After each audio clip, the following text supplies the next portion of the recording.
I'm Jeff Jones with Chêne Gear, and today I want to talk about wader care and after-season wader care. We had some waders come into the shop today. This pair actually belongs to a customer. He wore them all season long, and then contacted us and said, "Hey, I wore the waders all season, no leaks, no problems, but I want to send them in, let y'all look at them, go over them, see if you see anything that catches your eye or anything that needs to be done to them." And that's something that we do. So you can contact customer service and say, "Hey, I want to send my waders in, have y'all go over them." We'll take them back there in the weight area. We'll lay them out. We'll go through them and make sure we don't see anything, really kind of clean them up for you and get them back to you. So that is something that we do. If you're interested in, you feel free to contact customer service and send them in to us. But today I'm going to go over a few little tips and a couple different things that you can do to the wader at home by yourself that will really extend the life of the wader. First step that you want to do, now that season's over and you're getting ready to put all your gear and everything up, is to go over the wader. Take it to an area either on your patio, your driveway, anywhere you can do it. Just lay the wader out and let's clean it up. Let's take a water hose, let's soak the whole thing down, front and back, just really get it wet. And then take like a mild soap. You can take like a Dawn dish soap, anything like that, a simple washcloth, any kind of shop rag, anything you want to do, and go over it and just kind of wipe it down. If your wader is really clean, you don't have to do that. But if it's not, if it's got some dirt on it, any kind of season or anything like that, let's go ahead and do that. Let's take it, wash the front of it down, wash the back of it down, take that soapy rag, really clean the wader up, and then rinse all that soap off of it, and then take it and hang it to dry. You can lay it across a table, you can hang it up across a fence, you can hang it from a line, whatever you got to do. Just hang it up in the sun, let it get good and dry. And once it is completely dry, you want to come in and you want to get you a bottle of DWR. This is from Gear Aid. It's a Revivex brand. Gear Aid makes it and sells it. They do it a couple different ways. This is just a handy bottle.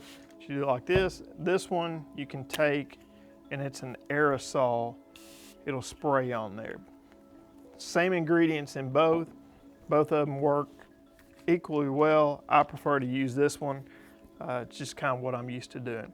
And this will work for jackets. It'll work for anything waterproof or water resistant, anything you're wearing out in the elements, but it's great for waders.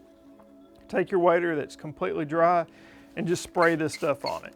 Just squirt it all the way through it. You want to get the thing front and back. You want to get the wader just pretty well wet with this DWR treatment. Do the whole thing. Do the front, flip it over, do the back, and it will really coat on that very well. Once you've sprayed it, again, let it dry one more time.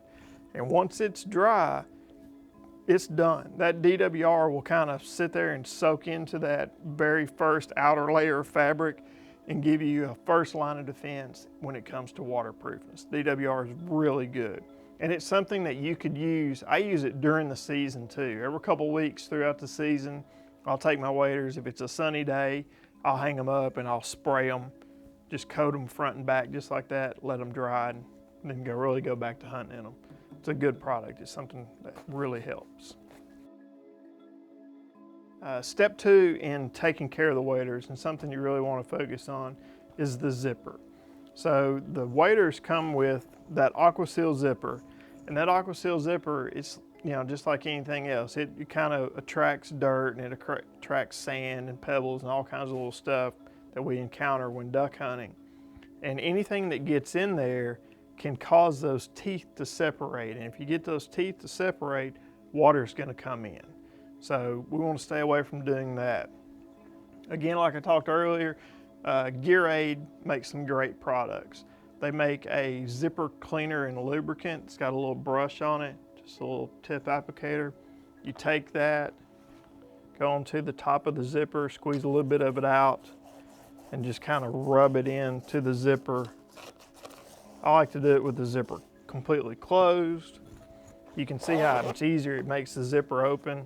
And then you kind of just take it and same thing, just use that brush, go through and rub it on the teeth.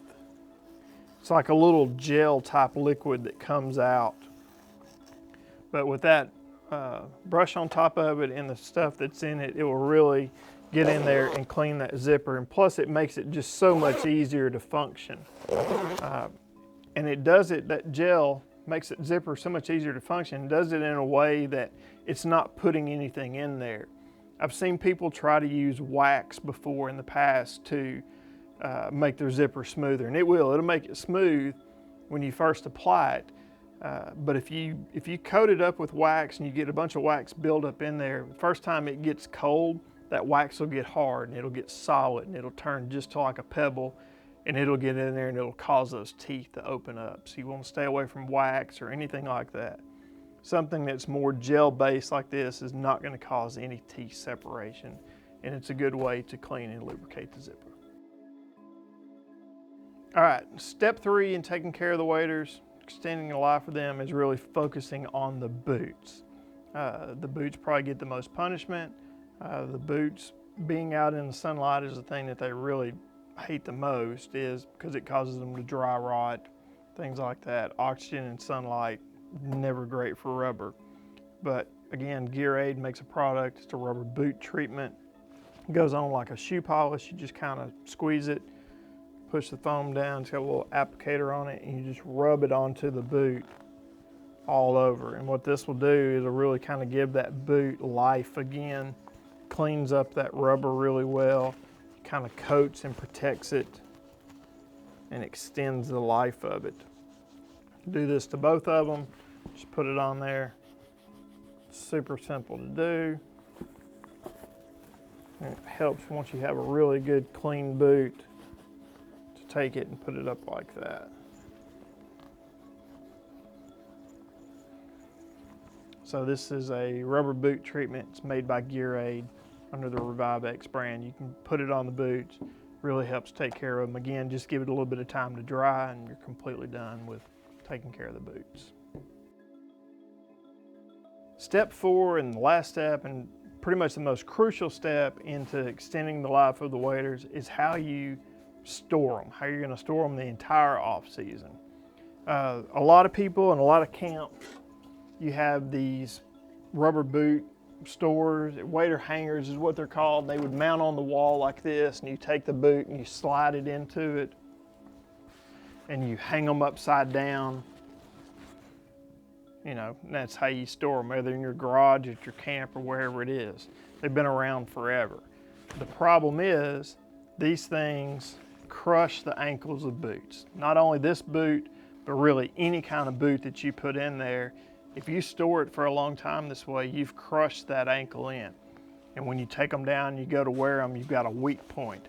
They'll get kind of floppy. I've seen boots hanging like this at camps I've been in before, but it really destroys that ankle.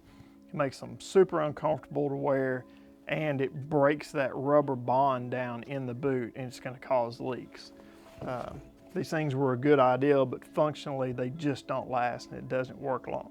We don't recommend using these. If you do have them and you don't have any other way to hang your boot, you can simply just turn your wader over. Take it, same way they were hanging, just put the shoulder straps into each piece instead of the boot and hang them from the shoulder strap. That will work. These straps don't have any elastic in it, nothing's going to stretch out. They'll hold and you can securely hang them that way. It's a lot better than hanging them by the boot. What we try to do, and what we recommend to anybody, is to kind of hang them how we have them in here. Basically, they're hanging by the shoulder straps. The boots are on a seat or a step, and there's no hanging, there's no sagging, there's nothing going on that's causing any stress on any part of the material that the wader is made out of. That's absolutely the best way that you can store them. If you can't do this and you have the opportunity that you can leave them laying flat, whether it's underneath a bed in your house or in a closet, just kind of stretched out, laying them flat's a great way to do it also. We just kind of find something like this is a lot more convenient and works for a lot of other people. It's a good way to do it. What you don't want to do, if you do lay them flat or do anything, don't leave them folded over and creased. You want to stay away from creases. Anytime you crease them, that cause a bend in the fabric and that can cause a leak. So stay away from doing that. So again, best way to store them, hang them by the shoulder straps, take all the weight and everything off of them, and they'll last you a really long time.